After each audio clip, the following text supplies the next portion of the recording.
friends, welcome back to my channel. Today's a very exciting video. Today we're going to determine my September TBR featuring Becca's bookoplathon board. This is the September 2022 board that she designed. As always, it's wonderful. I don't love the seasonal prompts on here as much as previous prompts, but I know that it's like very hard coming up with multiple prompts all the time and making sure that like it's not too repetitive and the same. So I admire Becca for this. She does an amazing job. I love playing this every September now. I printed out really tiny little chance cards and bookshelf cards. The chance cards have books that I'm hoping to read and get to, whereas the bookshelf cards, there we go, are other prompts that I've edited. All of these were kind of to help benefit my TBR.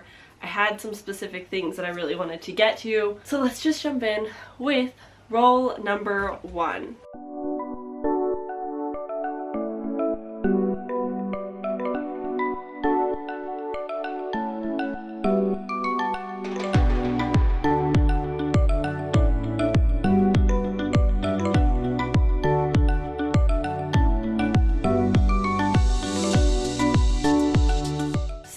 Number 1, we got a chance card right off the bat, and I'm dropping it. I got Babel. Here we have the beautiful, this is the Alumna Crate edition. It's got the quote, "An act of translation is always an act of betrayal" on the pages, stenciled on. Just beautiful. I'm really obsessed. I'm really excited for this. I think now that I have it on my TBR, I kind of have to read it, right? It's chunky and intimidating. This is written by R.F. Kuang, who is the smartest person to exist, I think, and that intimidates me a lot. I'm really concerned and scared for my head. My brain might not be able to handle this. I don't credit myself to being intelligent, so we'll see how it goes, but I will be buddy reading this with my YouTube friends, Kaylee, Daphne, and Eliza. I will leave all of their channels down below so you can check them out, but they invited me to buddy read this with them, which is great because this is going to take me a very long time to read unless I'm so obsessed with it, and even if I am, I think I'm gonna need breaks. She's chunky, I'm a slow reader, it's gonna take some time for sure, but I'm really excited. So excited.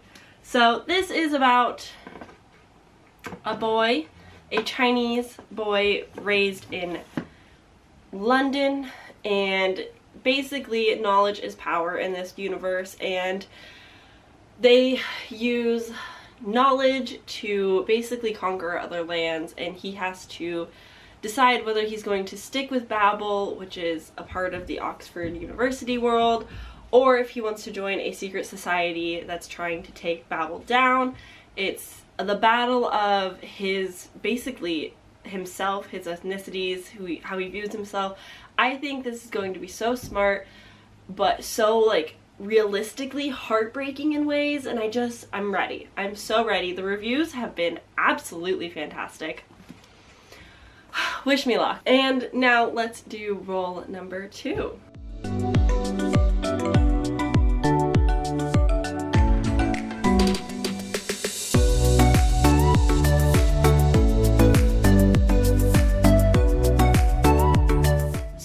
Number 2, we landed on favorite trope, and I think for this I'm gonna pick The Night Circus by Erin Morgenstern. Has this been on my TBR time and time again? Yeah, it has. Why haven't I read it? Because this is such a high 5-star prediction. I'm just intimidating and putting it off and procrastinating like no other. I have read the first chapter, everybody, so like some progress maybe, I don't know. But yeah, I really want to get to this. This is a wonderful world where the night circus just appears all of a sudden in different locations, and you can go just for the night. And there's wizards and magicians that are fighting to the death, maybe. I don't know. Are they lovers? I don't know. A lot's going to be happening. I'm so excited. I really don't want to know more about what this is anymore because it's just so... I just love it. I'm so excited. I haven't read it, but I love it. And now we're gonna do roll number 3. Oh, by the way, I totally didn't mention, we're doing 5 rolls today. We're gonna do 5 rolls in total, get hopefully just 5 books on the TBR. I'm okay with a double because that means 6 and like that's manageable still. If the board's nice. 5 rolls though is what we're doing today.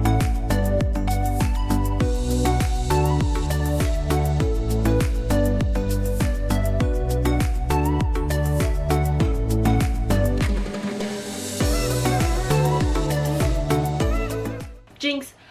So we rolled a double, which means that we have to add another additional roll at the end. So I'll do 6 rolls now, which again, I'm okay with that. Like, it doesn't really bother me. It keeps the game exciting, but also like 6 is still rather manageable. So for this, I got favorite setting.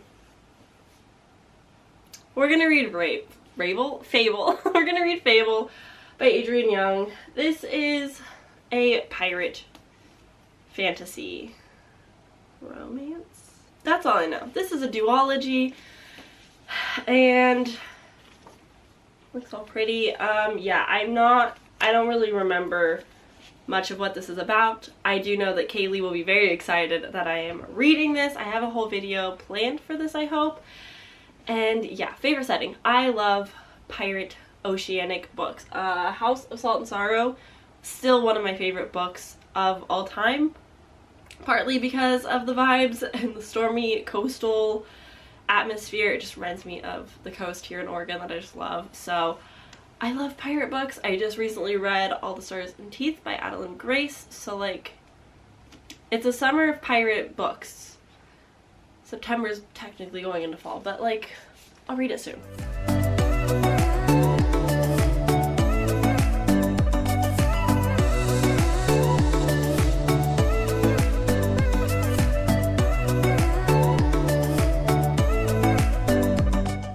Number 4.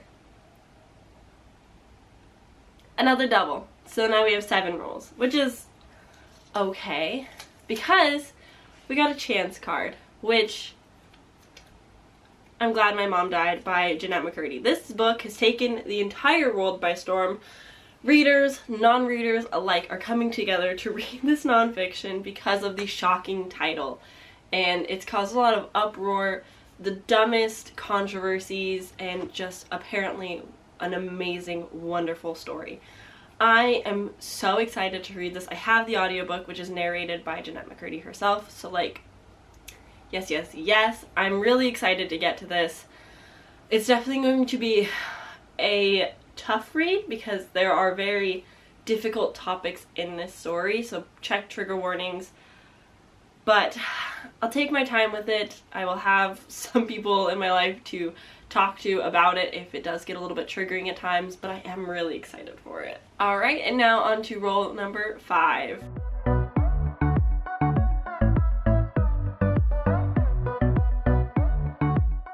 So for roll number 5, I got Becca's recommendation, which is anything from her playlist, or I think anything she gives 5, maybe 4 stars. I'm not 100%. So I went through the playlist, and one book that she recommended was Lore Olympus Volume 1. I don't own this. Almost picked it up recently at the store, but I want my graphic novels in paperback, preferably. I just like how it feels better. So I didn't end up getting it, but I do have the webtoons available on my phone. I have started it. I think I'm on episode 19. So still a ways to go, but I'm very excited to force myself to finish this one. This is a Hades and Persephone retelling in like an amazing, wonderful art style. I love this so much. I'm very excited to finish it. I know volume 3 comes out I think later this fall, maybe early winter, so I definitely have catching up to do. But if I love the story, there's a lot to read, so like pros and cons, you know? Alright, into roll number 6.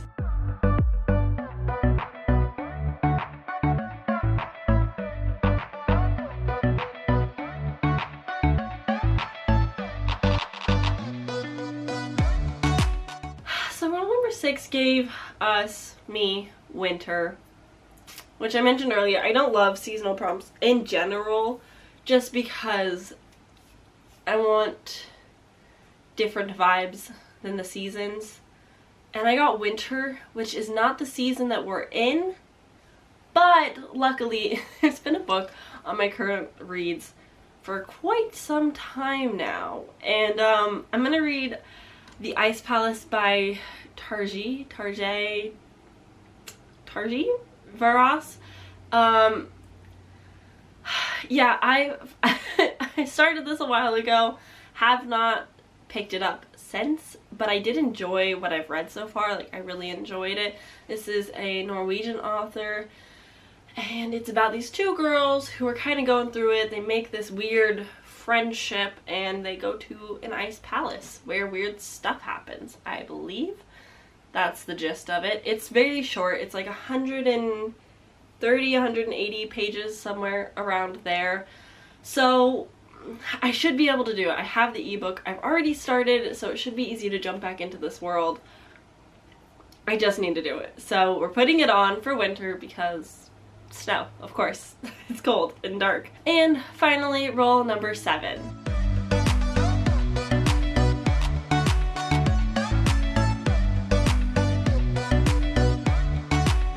Roll number 7, I'm not really pleased about, but I don't necessarily want to roll again and have double books for the next prompt, so we're just gonna do with it.